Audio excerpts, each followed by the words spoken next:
Good morning everyone. Daily के MCQ series में आज हम लोग 17 जून 2020 से रिलेटेड करंट अफेयर्स के इम्पोर्टेंट क्वेश्चंस को डिस्कस करेंगे। तो आज के क्वेश्चंस को स्टार्ट करते हैं। आज का हम लोग का पहला क्वेश्चन है, तलामा डल्ले is a variant of which of the following traditional art. तलामा डल्ले इनमें से किस ट्रेडिशनल आर्ट का एक वेरिएंट है या सिमिलर उसी के जैसा है। तो ये इसका आंसर होगा यक्षगाना। यक्षगाना कर्नाटका रीजन में परफॉर्म किया जाता है। और ये दोनों तमाला डल्ले और यक्षगाना में बेसिक डिफरेंस क्या है, तो जो यक्षगाना है उसमें हम लोगों को जो भी आर्टिस्ट होते हैं उनको एक स्टेज की ज़रूरत होती है और उसमें डांस भी करते हैं, प्रॉपर म्यूज़िक रहता है, प्रॉपर एक कॉस्ट्यूम भी रहता है उसमें। लेकिन ये तमाला डल्ले में क्या है कि इसमें कोई म्यूज़िक, कोई कॉस्ट्यूम, कुछ स्टेज की ज़रूरत नहीं होती है। सिंपली इसमें लोग बैठते हैं और वो एक थीम को चूज करते हैं और उस पर वो लोग डिस्कस करते हैं और वो थीम महाभारत और रामायण से ही लिए जाते हैं। तो नेक्स्ट क्वेश्चन है हम लोग का आज का, विच स्टेट और union territory has prepared poultry policy 2020 for the first time to boost poultry production in the region. किस स्टेट और यूनियन टेरिटरी ने पोल्ट्री पॉलिसी 2020 को पहली बार पोल्ट्री प्रोडक्शन के बूस्ट के लिए प्रिपेयर किया है। तो इसका आंसर है जम्मू कश्मीर।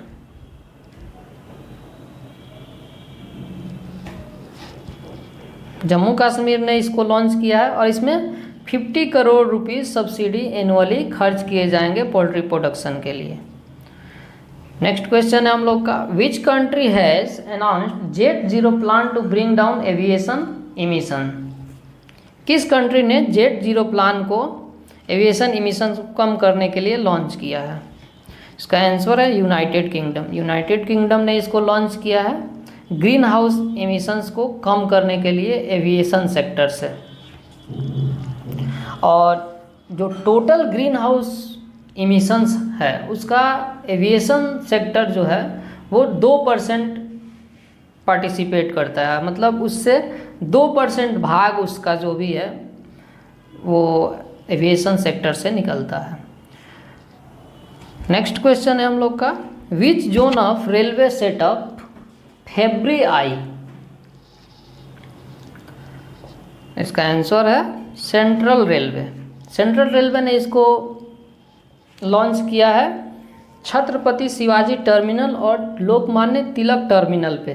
तो इसमें क्या है कि इसमें जो भी कोविड-19 के सस्पेक्टेड होंगे और उनको अगर हाई फीवर होगा तो ये एक थर्मल इमेजिंग कैमरा है जिससे उनके टेम्परेचर को ऑटोमेटिक मापेगा वो।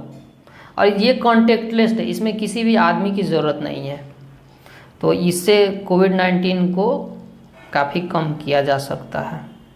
सस्पेक्टेड लोग वहाँ से अलाउड नहीं होंगे। नेक्स्ट क्वेश्चन है हम लोग का, इंडिया है join leading countries of world to launch GPAI। India leading country के साथ मिलके GPAI को लॉन्च किया है।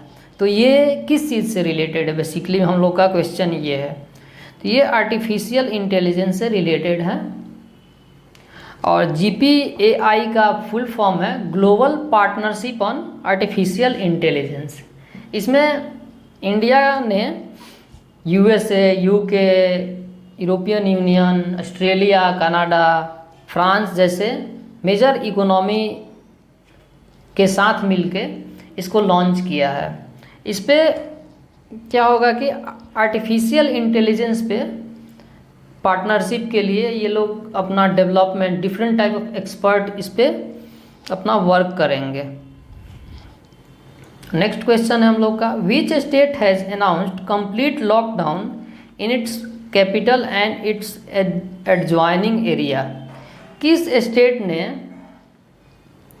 अपने कैपिटल और इसके आसपास के क्षेत्रों में कंप्लीट लॉकडाउन अनाउंस किया है हाल ही में। तो तमिलनाडु के जो CM हैं पलानीस्वामी, उन्होंने 12 दिन का लॉकडाउन, कंप्लीट लॉकडाउन किया है ताकि कोविड केसेस को कम किया जा सके। काफ़ी ज़्यादा तमिलनाडु में भी बढ़ गया है कोविड केसेस। नेक्स्ट क्वेश्चन है हम लोग का, who among the following won the biodiversity award of Prince Albert II of Monaco foundation. इनमें से किसने बायोडाइवर्सिटी अवार्ड को जीता है जो Prince Albert II Monaco foundation के नाम पे दिया जाता है?